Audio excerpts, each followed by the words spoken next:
लोग बढ़िया होंगे और अच्छे से अपनी नीट पेपर की प्रिपरेशन कर रहे होंगे। तो जैसे कि स्टूडेंट्स हम लोग जो है PY क्वेश्चन सॉल्व कर रहे हैं। इससे पहले हमने 2023 के जितने भी नीट के फिजिक्स के क्वेश्चंस थे उसको हमने सॉल्व किया, ठीक है। आज जो है हम लोग 2022 के क्वेश्चन सॉल्व करेंगे नीट एग्जाम्स के, ठीक है। तो चलिए स्टार्ट करते हैं।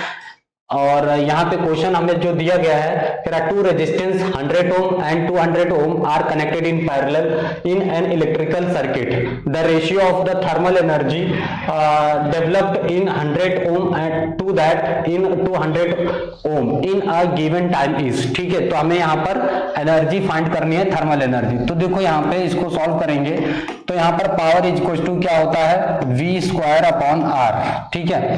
तो इसी से रिलेटेड पहले पावर हम निकालेंगे किसका, 100 ओम से, ठीक है। 100 ओम का पावर का निकालेंगे तो यहाँ पर V स्क्वायर अपॉन 100 हो जाएगा।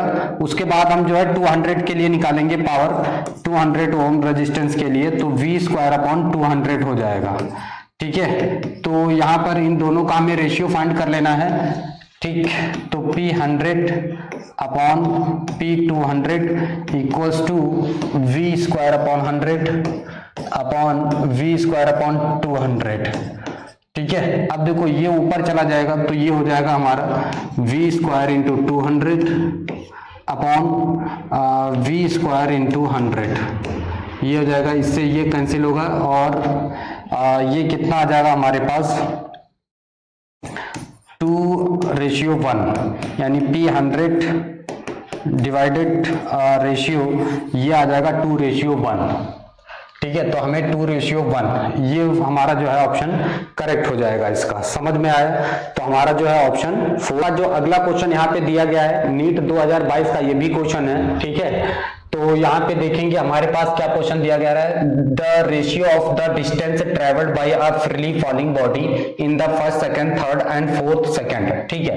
तो जब कोई फ्री फॉलिंग बॉडी होती है तो उसका जो इनिशियल वेलोसिटी है वो क्या होती है, 0 होती है इनिशियल वेलोसिटी।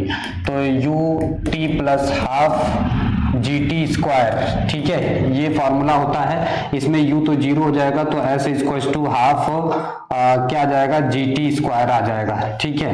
अब हम देखेंगे फर्स्ट सेकंड के लिए क्या करेंगे, फर्स्ट सेकंड के लिए देखेंगे यहाँ पर फर्स्ट सेकंड के लिए S1 equal to 1/2 G, T की जगह 1 का स्क्वायर हो जाएगा तो S1 equal to half G आ जाएगा, ठीक है।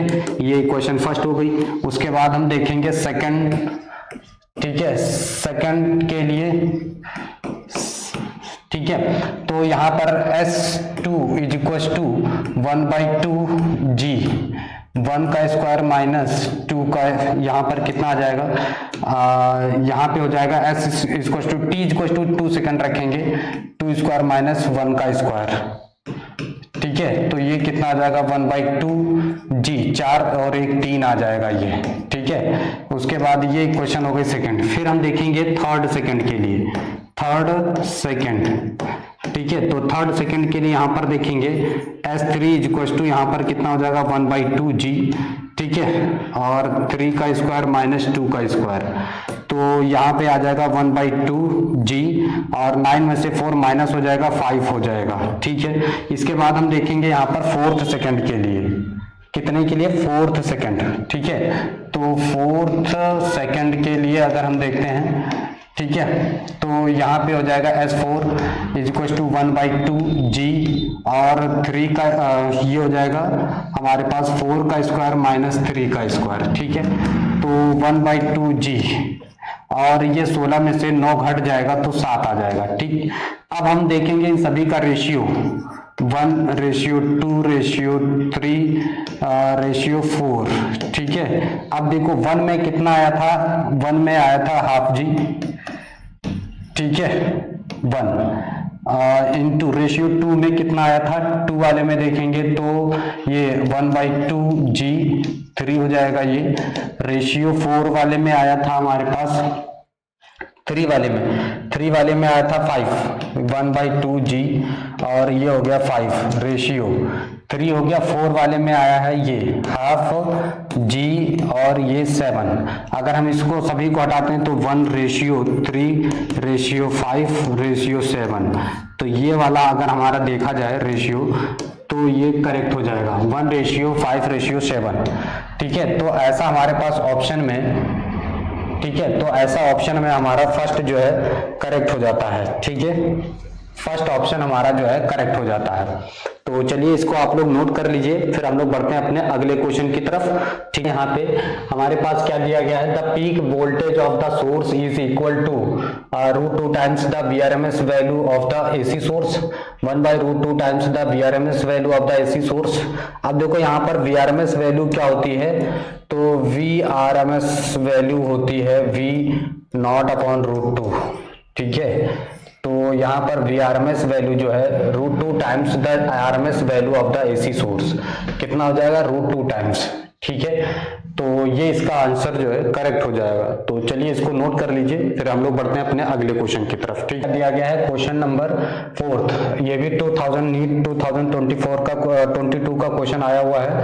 कह रहा 2 charges -q and +q are placed at a distance of L as the magnitude of electric field intensity at a distance r। ठीक है, वेरी सी, तो हमें यहाँ पर बताना है कोई हमारे पास इलेक्ट्रिक डाइपोल है। ठीक है, तो वो डाइपोल क्या हो जाएगा हमारे पास -q और ये हो जाएगा +q, इसके बीच का जो डिस्टेंस है वो टोटल L है। ठीक है, the magnitude of electric field intensity at distance r। तो यहाँ पर हमें बताना है ए पॉइंट से किसी कितना होगा, यहाँ पे ये ले लेते हैं, तो इस पॉइंट से इसका जो डिस्टेंस हो जाता है वो कितना हो जाता है, कैपिटल R। इस पॉइंट को ले लेते हैं, P पॉइंट हो जाता है लेट्स से। ठीक है, तो ये है डिस्टेंस कितनी है, R। तो हमें पर यहाँ पर जो इलेक्ट्रिक फील्ड का जो फॉर्मूला होता है E = 2pk/r³। ठीक है, तो P क्या होता है, डाइपोल मोमेंट। ठीक है, P क्या है, डाइपोल मोमेंट, और इसकी वैल्यू क्या होती है, P = होता है 2aq, ये होता है। ठीक है, तो यहाँ पर जो इलेक्ट्रिक फील्ड है वो डायरेक्टली प्रोपोर्शनल है 1/r³ के। ठीक है, इसे ये कहते हैं कि जितनी दूर हम जाते जाएंगे इस डाइपोल से, तो इसका इलेक्ट्रिक फील्ड क्या होता जाएगा, उसके 1/r³ के टाइम्स क्या होगा, डिक्रीज होता चला जाएगा। ठीक है, तो इसका ऑप्शन कौन सा सही हो जाएगा, 1/r³ के डायरेक्टली प्रोपोर्शनल है। ठीक है, तो चलिए इसको नोट कर लीजिए, फिर हम लोग बढ़ते हैं अपने अगले क्वेश्चन की तरफ। क्या है, कह रहा है series LCR circuit with inductance 10 Henry, capacitance 10 microfarad, resistance 500 ohm is connected to an AC source of voltage V = 200 sin 100t voltage if the resonant frequency of the LCR circuit is V0 and the frequency of the AC source is। तो हमें यहाँ पर frequency बताना है, V0 की value बतानी है। तो देखो यहाँ पर रेजोनेंस के केस में, यहाँ पर रेजोनेंस के केस में क्या हो जाएगा, अब देखो यहाँ पर था ω/L = ω/c। ठीक है, 1/ω/c। ठीक है, तो यहाँ से हम फ्रीक्वेंसी अगर निकालते हैं V0, तो ये कितना आ जाता है, तो देखो 2π√, ठीक है, L × c, ये हो जाएगा, फ्रीक्वेंसी निकालेंगे। अब सुनो, V0 ये इसकी फ्रीक्वेंसी है, यहाँ पर क्या ये फ्रीक्वेंसी है। अब सुनो, यहाँ पे रखो 1/2π√L हेनरी। देखो यहाँ पर कितना दिया गया, इंडक्टेंस 10 हेनरी, ये 10 हो जाएगा, और C कैपेसिटेंस आपको दिया गया 10 माइक्रोफैरड 10⁻⁻⁶। ठीक है, तो ये कितना हो जाएगा, 1/2π इंटू 100 में से सुनो 110 10⁻�6 हो जाएगा। 100 में से यहाँ पे कितना बाहर आ जाएगा, तो इस चीज को देखते हैं। यहाँ पर 100 × 10⁻⁶, 100 में से 10 बाहर आया, 100 में से 10 और इंटू 10 की पावर इसका हाफ कर देंगे तो -3 हो गया ये। ठीक है, तो इसको अगर हम सॉल्व करते हैं तो कितना हो जाएगा, ये ऊपर जाएगा तो 100/2π। ठीक है, और इसको कैंसिल करेंगे तो ये 50/π आ जाएगा। ठीक है, ये आ जाएगी इसकी फ्रीक्वेंसी वी नॉट की वैल्यू कितनी हो गई 50/पाई, ये इसकी वैल्यू हो गई। ठीक है, हर्ट्ज, ये इसकी वैल्यू हो गई। उसके बाद हम फ्रीक्वेंसी यहां से फाइंड कर लेंगे। तो यहाँ पे देखिए हमें क्या दिया गया है, if the resonant frequency of the LCR circuit is इतना v naught and the frequency of the source is, तो देखो यहाँ पर 2πf इज इक्वल टू, ठीक है, तो ये हमें फ्रीक्वेंसी कितनी दी गई है, इसकी वैल्यू को हम लोग फाइंड कर लेते हैं। यहाँ पर देखो, यहाँ पर हमें ओमेगा टी की वैल्यू दी गई है, ये ओमेगा की वैल्यू कितनी दी गई है 100। यहाँ पे ओमेगा की वैल्यू कितनी 100, 2πf इज इक्वल टू 100। ठीक है, तो f इज इक्वल टू यहाँ पर कितना आ जाएगा 100/2π। ठीक है, यानी फ्रीक्वेंसी यहाँ पर कितनी आ गई, और फ्रीक्वेंसी को यहाँ पर f नहीं v से रिप्रेजेंट किया गया है। ठीक है, तो v इज न्यू से, तो न्यू इज इक्वल टू 100/2π यानी 50/पाई हर्ट्ज आ जाएगा। ठीक है, ये न्यू की वैल्यू हो गई। तो v नॉट और न्यू की जो वैल्यू है तो 50/, ठीक है, ये ऑप्शन हमारा फोर्थ सही हो जाएगा, दोनों की वैल्यू 50/पाई हर्ट्ज है। ठीक है, तो ये हमारे आंसर हो जाएंगे। तो चलिए इसके बाद हम लोग करते हैं अपना अगला क्वेश्चन। समझ में आप लोगों को कमेंट करके हमें जरूर बताइएगा। चलिए आगे। ठीक है, तो क्या दिया गया है, Young's double slit experiment, a student observes 8 fringes in a certain segment of screen when a monochromatic light of 600 nm wavelength is used. If the wavelength of light is changed 400 nm, then the number of fringes would observer in the same region the screen is. तो कितने यहाँ पर number of images बनेंगी वो हमें यहाँ पर find करना है। ठीक है, तो सुनो, इसके लिए जो हमारे पास फॉर्मूला होता है beta is equal to capital D lambda upon small d, ये फॉर्मूला होता है यहाँ पर n/n। अब यहाँ पर n क्या है, नंबर ऑफ फ्रिंजेस है, d क्या है, दो स्लिटों के बीच का डिस्टेंस होता है, लेमडा क्या होता है उसकी वेवलेंथ होती है, स्मॉल d क्या होता है स्लिटों के बीच की डिस्टेंस होती है। ठीक है, तो सारी चीजें मैंने यहाँ पर बता दी। अब सुनो, यहाँ पर क्या है, फर्स्ट केस में यहाँ पर आपको दिया गया है कि 12 यंग्स डबल स्लिट एक्सपेरिमेंट, यानी 12 फ्रिंजेस बनती हैं तो 12। ठीक है, और ये हो जाएगा 12। उसके बाद यहाँ पर क्या दिया, d अपॉन स्मॉल d, इसकी वैल्यू हमें नहीं गिवन है, इसमें जो है 600 nm दिया गया है। ठीक है, ये हमें जो यहाँ पर इसकी वेवलेंथ दिया गया है nm। अच्छा, उसके बाद कितनी नंबर ऑफ फ्रिंजेस हैं वो हमें नहीं पता है, बाकी सारी चीजें सेम है, बस लाइट को चेंज कर दिया गया है, यानी n हमें नहीं पता है, capital D upon small d, और ये कितनी तक बन रही थी फ्रिंजेस nm, ये लाइट की वेवलेंथ ले ली गई। अब यहां से चेक करेंगे क्या हमारे पास इक्वल चीजें हैं, क्या कैंसिल होंगी, ये और इससे ये कैंसिल हो जाएगा। ठीक है, अब सुनो, यहां पर क्या होगा, 12 × 600, नीचे हमारे पास आ जाएगा 400 इक्वल्स टू n, 2 0 से 2 0 खत्म हो जाएगा, 4 3 12। ठीक है, तो ये कितना आ जाएगा 18 आ जाएंगे। ठीक है, कितनी हो जाएंगी 18 फ्रिंजेस हो जाएंगी। ठीक है, एक सेकेंड, n ये कैंसिल हो जाएगा। यहां पर कितनी फ्रिंजेस बन रही थी, and certain single of screen when a monochromatic light 8 fringes थी ना, यहाँ पर 8 है, यहाँ पे 8 है। ठीक है, तो इसको भी हम लोग थोड़ा सा सही कर लेते हैं।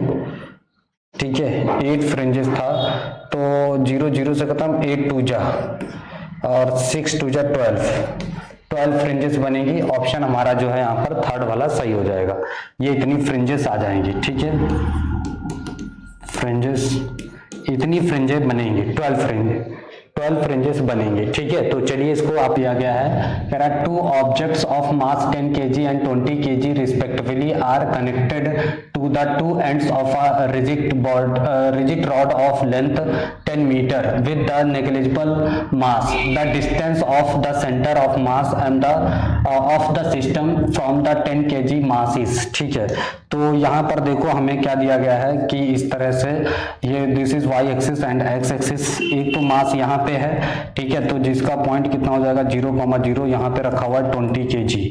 ठीक है, उसके बाद दूसरा मास यहाँ पे लेट से है और यहाँ पे रखा हुआ 10 kg मास। ठीक है, और इसका जो पॉइंट है वो 10,0 है। ठीक, अब यहाँ पर सेंटर ऑफ मास इसका हमें निकालना रहेगा XCM, तो ये हो जाएगा M1 X1 और plus M2 X2 upon M1 plus M2, ये हो जाएगा। ठीक है, तो देखो इसका सेंटर ऑफ मास हमें क्या निकल के आएगा XCM। यहाँ पर मास कितना हो जाएगा 20 इंटू 0 प्लस यहाँ पर M2 मास कितना हो जाएगा, तो M1 और M2 10 इंटू 10 हो जाएगा अपॉन 20 प्लस 10। ठीक है, तो ये हो जाएगा 20 अपॉन 30, ये हो जाएगा। तो ऐसा हमें कहाँ पे दिख रहा है 200, तो 0 से खत्म 20 अपॉन 3। ठीक है, तो 20 अपॉन 3 हमें फर्स्ट वाला हमारा जो ऑप्शन है वो करेक्ट हो जाएगा। समझ में आया? तो इस तरह से हम लोग क्या करेंगे, सेंटर ऑफ मास फाइंड करेंगे। तो चलिए इसको नोट। अगला क्वेश्चन दिया गया है वो क्या है, कह रहा है nucleus of mass number 189 splits into two nuclei having mass number is 125 and 64। The ratio of radius of two daughter nuclei respectively. तो हमें बताना है, अब देखो मास नंबर के लिए फॉर्मूला क्या है हमारे पास, R equal to R naught A की पावर 1/3। ये एक न्यूक्लियस था, उसको दो भागों में तोड़ा गया है, ये था। ठीक है, इसको दो भागों में तोड़ दिया है, एक को बना दिया है 125 और एक को बना दिया 64। ठीक है, तो यहाँ पर देखो R1 equal to R naught और एक का मास कितना है, एक का मास है ये और दूसरे का मास है ये 125 की पावर 1/3। इक्वेशन फर्स्ट हो गई। ठीक है, फिर दूसरे का mass R2 equal to R naught और ये कितना हो जाएगा 64 और इसकी पावर 1/3। इक्वेशन 2 हो गई। ठीक है, तो R1 अपॉन R2 की वैल्यू कितनी हो जाएगी, तो सुनो 125 अपॉन 64, इसका क्या ले लेंगे 1/3, क्यूब रूट ले लेंगे। ठीक है, तो यहाँ पर ये आ जाएगा इसका क्यूब रूट 5 और इसका क्यूब रूट कितना आएगा 4। ठीक है, तो यहाँ पे देखेंगे R1 ratio R2 equal to आ जाएगा 5:4। ठीक है, क्या आ जाएगा 5:4। तो हमारा ऑप्शन सेकंड वाला जो है करेक्ट हो जाएगा। समझ में आया हो तो इसे लाइक और सब्सक्राइब जरूर करिएगा और अगर कोई भी प्रॉब्लम है तो आप हमें कमेंट करके जरूर बता सकते हैं। ठीक है, तो आप लोग इसको नोट कर लीजिए। पर जो अगला क्वेश्चन है वो क्या दिया गया है, कह रहा है big circular coil of 1000 tons and average radius 10 meter is rotating about its horizontal diameter at 2 radian per second if the vertical component of Earth's magnetic field at that place is 2 into 10 की power -5 Tesla and electrical resistance of the coil is 12.56 ohm, then the maximum induced current in the coil will be। induced current maximum हमें find करना है, तो NBA ठीक है cos omega t ये हो जाएगा। ठीक है, अब देखो यहाँ पर मैथ्स के लिए हमें निकालना रहेगा तो इसको डिफरेंशिएट करेंगे। अब देखो magnetic flux phi equal to ये फ्लक्स का फॉर्मूला हो जाएगा यहाँ पे फाई इक्वल टू दिस। ठीक है, तो ई इक्वल टू क्या हो जाएगा माइनस का d phi upon d t. ठीक है, तो यहाँ पर रहेगा minus d phi upon d t और यहाँ पर एन बी ए। ठीक है, N B A cos omega t, इसका डिफरेंशिएशन करेंगे तो यहाँ पर आ जाएगा minus minus plus N B A omega sine omega t, ये आ जाएगा। ठीक है, साइन ओमेगा टी। आप सुनो ई, ये हो गई ई की वैल्यू। ई मैक्स जब हम लोग निकालेंगे तो ई मैक्स क्या हो जाएगा, तो यहाँ पर देखिए E max is equal to N B A omega. ठीक है, अब हमें फाइंड क्या करना है करंट, तो E I max I max current find करना है, ठीक है। तो मैक्सिमम करंट हमें फाइंड करनी रहेगी, तो क्या हो जाएगा, I max is equal to E max, ठीक है, अपॉन आर, ठीक है। अब देखो यहां पर क्या हो जाएगा, N B A omega upon R, ठीक है। तो आई मैक्स हमारे पास आ जाएगी। तो नंबर ऑफ टन्स हमें दिए ही गए हैं, तो यहां पर देखेंगे नंबर ऑफ टन 1000 है, ठीक है। मैग्नेटिक फील्ड कितनी है, तो यहां पर देखेंगे 2 इंटू 10⁻⁵ मैग्नेटिक फील्ड हो गई। फिर यहां पर एरिया देखेंगे, ठीक है। तो एरिया हमारे पास कितना दिया गया है, ठीक है। तो एरिया, तो रेडियस दिया गया है कितना, रेडियस हमें दिया गया है 2 रेडियन पाई, ठीक है। तो इसको हम लोग पुट कर देंगे 2 रेडियन पाई, ओमेगा की वैल्यू हो गई 2 इंट, ठीक है, ओमेगा की वैल्यू हो गई। उसके बाद big circular coil 100 terms, average radius 10 metre है, रेडियस कितना है 10 मीटर। तो एरिया हमारा कितना हो जाएगा, एरिया हो जाएगा 10 इन 10, ठीक है, पाया इज इक्वल टू क्या हो जाएगा, पाई आर स्क्वायर, ठीक है। तो रेडियस हमें दिया गया है, तो पाई और 10 का स्क्वायर, ठीक है। तो ये हो जाएगा। अब यहाँ पर ओमेगा की वैल्यू, इसकी आर की वैल्यू है 12.56, ये हो जाएगा। अच्छा, अब सुनो, इसको जो है हम लोग सॉल्व कर लेते हैं। तो यहाँ पर हमारे पास क्या आ जाता है, सुनो, ये 3 0 2 0 यहाँ से ये और ये पूरा खत्म हो जाएगा, तो ये खत्म हो जाएगा। 2 2 जा 4 पाई अपॉन 12.56, ठीक है। अच्छा, इसको जो सॉल्व करेंगे हम लोग, इसकी 4 इंटू 3.14 अपॉन 12.56, इसको सॉल्व करने पर कितना आ जाएगा, 1 एम्पियर करंट आ जाएगी। कितना आ जाएगा हमारे पास, 1 एम्पियर करंट हो जाएगी, ठीक है। तो इस तरह से इसको सॉल्व किया जाएगा। फिर हम लोग मिलेंगे अपने अगले वीडियो में। अभी भी 2022 के क्वेश्चंस बाकी हैं फिजिक्स के, वो भी मैं सॉल्व करवाऊंगा, ठीक है। अगर अभी तक आपने हमारे चैनल को सब्सक्राइब नहीं किया है तो प्लीज इसे सब्सक्राइब कर लें, और अगर हो सके तो अपने दोस्तों को भी शेयर करें। मिलेंगे हम लोग अगले वीडियो में, ठीक है। Thank you for